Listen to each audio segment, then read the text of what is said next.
Page 44, Rondeau.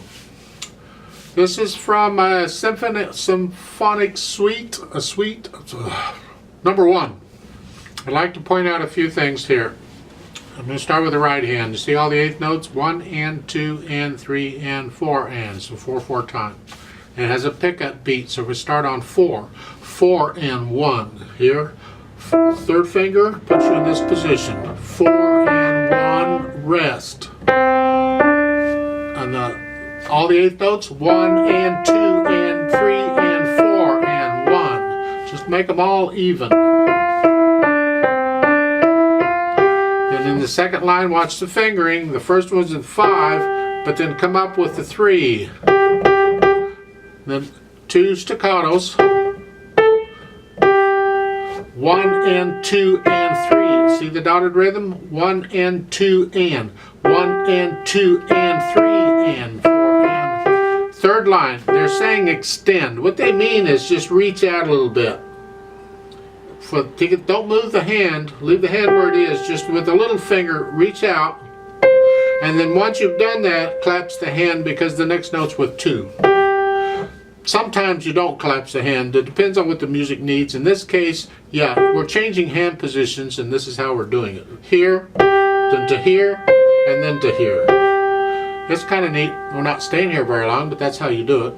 Because in the next measure, they're telling you to cross over. I wish they wouldn't put the crossover. You don't need it. All you need is a finger number. Because in order to get the third finger on that E, you have to cross over. It's understood. Then the eighth notes, 2 and 3 and 4 and 1. Rest. Etc. And you get more of that until you get down to the last line on page 45. It's here, eighth notes, 1 and 2 and. Now, just play it just the way it is, nothing fancy, no trill. They got that TR for the trill. Just a minute on that, just the notes.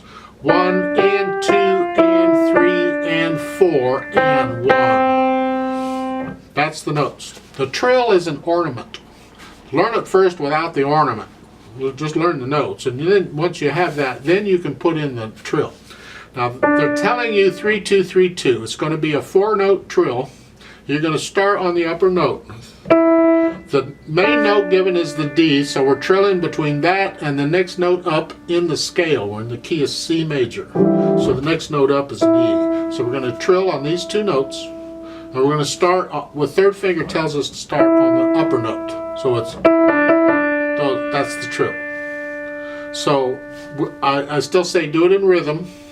So it would be more like 4/16 notes. 1 ienda, 1 ienda. So to do that line is 1 and I'm going to count it 1 ienda because for the trill, 1 ienda, 2 ienda, 3 ienda, 4 ienda, 1. Work it out really, really slow, then you just gradually speed it up.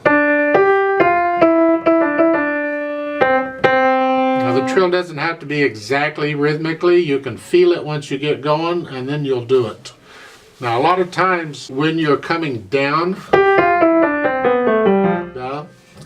and you have a trill like this, they would start the trill on the main note because the upper note on the trill, you just played it right before the trill. So rather than duplicating that note, they would start the trill on the main note. But not always. In this case, it's not always. It's started just like they're telling you to.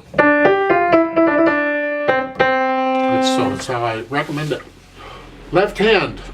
You just got the chords for the most part. Second line, staccato, wrist staccato. Now, in order to do that, if that's confusing you in the right hand, then go ahead and do a wrist staccato in the right hand for that note. If it helps. And for the most part, that's it for the left hand. Doesn't have anything tricky. It's basically just chords. Gets the melody a little bit. I haven't been pointing this out in the past. I should have. Because we want to hear the melody. The melody is what's important. The melody controls. The melody should be louder than the other stuff, at least a little bit. So in this one, this is the melody.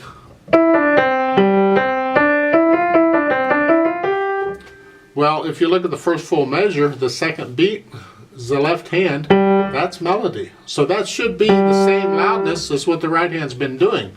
So can you do a soft one on the left hand, the first beat's soft, and then, can you? It takes a little control. Because it needs to be the same, it needs to sound like one hand played the whole thing.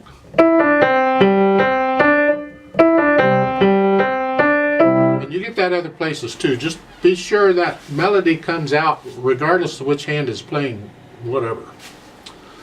Now, their added pedal. You can get along with this piece fine without pedal. You don't need it. However, if you want an excuse to use the pedal, then fine, we'll add the pedal. What we're doing is we're reinforcing this phrase. And that's all we're doing. It's kind of the important declaration. Here it is, and they want a little more overtones and things going on just for this phrase. It happens again at the top of page 45 when the phrase comes back. Well, the pickup to it is at the bottom of the 44, but that. So at the top of page 44, forget the pickup. Let's just take the first full measure. I'm going to play the notes and then push the pedal down. I'm going to leave it down until I play the C, the third beat in the right hand. I'm going to lift it up right after that. So it's just down for 2 counts. So that the beginning of this, it's this way. And that's it. Don't pedal anything else except the top of page 45, which is the same thing. So let's try this out slowly and just check notes and rhythms and all that stuff. I'll give us 3 counts because it's in the 4/4 time, and we have a pickup beat. All right, here we go. Hands here, foot's on the pedal. 1 and ready and go and.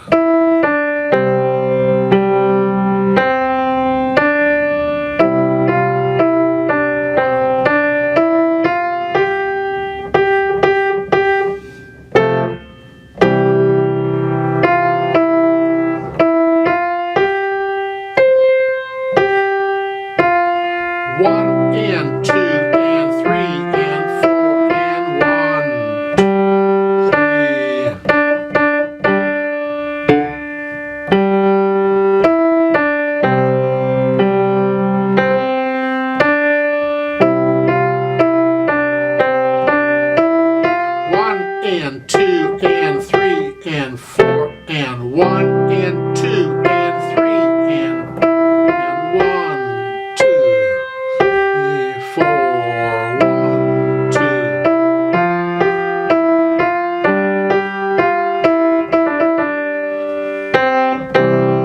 2, 3,